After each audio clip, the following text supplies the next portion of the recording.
5150, Jimmy Cabs, Cro-Magnon Man, Ethan of Primitive Man.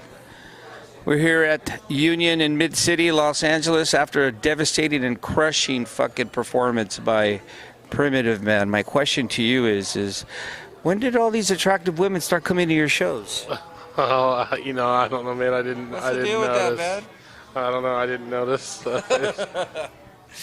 All right, let's get into it. October 2017, you released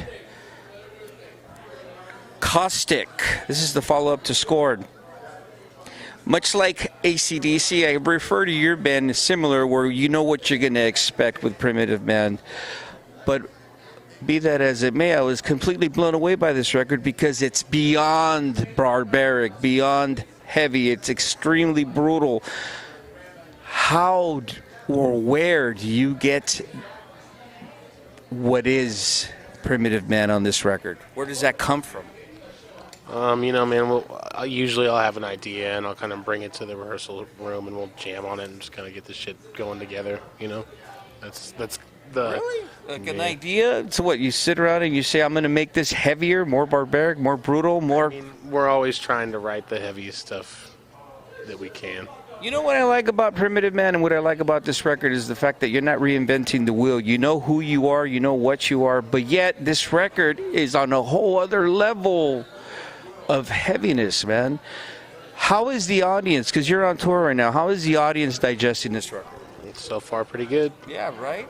Mm-hmm. Do you find yourself at any point when you're going from different market to market where... Because the performances are punishing, and I say that in a positive way, but they're crushing, man. Do you find that as you're playing different markets, the audiences are becoming acquainted and absorbing Primitive Man? I mean, the tours, are doing better, and people seem to have a clearer understanding of what we're doing. So, it's been nice, man. It's been all right. One of the things that I liked about this record, aside from what we mentioned, is the fact that it really seems like you're purging yourself. I know that I've read other press releases that you've done where you say that this is just you exercising what you have inside you. But fuck, dude, it's just brutal. It's raging. Ethan, man of many words, yet mysterious as fuck.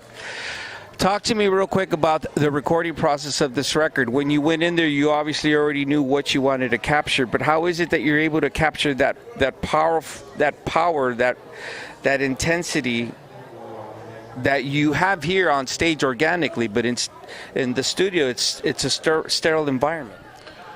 The engineer that we've worked with for a long time. His name is Dave Otero, and he runs a place called Flatline Audio. And Dave kind of, I guess, just from working together so much, knows the band. Yeah, kind of has He's familiar with you guys. Yeah, he has a clear idea of like what we're going for, and he knows what we sound like live, and so I think that helps. Just having like a good relationship with an engineer, What I like about it is you released some videos regarding for this record.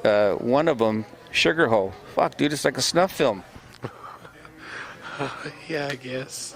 Are these your ideas that you come up with? Yeah. So the bass player John and I, will throw around ideas, and we put this stuff together with help from some friends that do this thing called Dirt City Studios. So that's kind of how all this stuff has come together. Because you're all very pleasant, and I say this in a good way. You're all very pleasant gentlemen. But the music and the imagery and the ideas, I mean, this is what it is. But whoa, what's lurking within there? I mean, you do come from Denver. Do you feel that your environment is where the creativity comes from? There's just so many contributing factors to why it is the way that... You hate fuckers like me that ask you this shit? I know, I mean, I get it. It's cool. There's just a lot of things, man. It would take me too long, and I'm too unprepared to give you a thorough answer for that. Honest. I love that.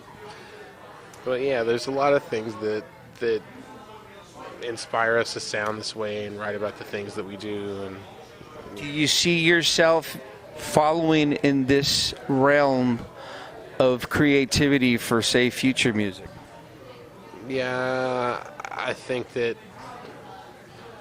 like Primitive Man is just gonna stay a heavy band until it's done. Yeah. Righteously so. The reason why I asked you that question is because, and I used the metaphor before that I thought of you as like AC/DC. You knew what you were expecting, but at some point, I was surprised with this record that it wasn't completely predictable. And that's what I liked about this record, the fact that it completely knocked me frickin' from left to right, but yet the foundation is still the same. Yeah, I mean, you want a Slayer record to sound like Slayer, but you want them to write new songs. So it's the same idea. You got a couple more dates on this tour, man. How you feel? Pretty good, man. Today was the first day with Celeste, so excited to get that going. So yeah, so far pretty good. We're going to Northwest Terror Fest and have all sorts of shit to look forward to. Yeah. You guys really are road dogs, man. Yeah, we've been touring a lot last few years. So. Well, it's working. You got great-looking women coming to your shows now, especially here in Los Angeles. Primitive Men, the new record, Caustic, out on Relapse Records. Make sure you pick it up. Primitive Man's on tour right now. Listen, let me just tell you this. For those of you that think that you know what heavy is and you cannot be in any way, shape, or form shaken, go to a Primitive Man show. And I say that in a positive way. It's completely crushing, punishing, and above all, heavy as fuck. Cro-Magnon men, literally. With that, thank you for taking the time to talk to me. Thank you, man. This was after a show, so you're exhausted, but still appreciate it. The heaviness is real, man, and we're out.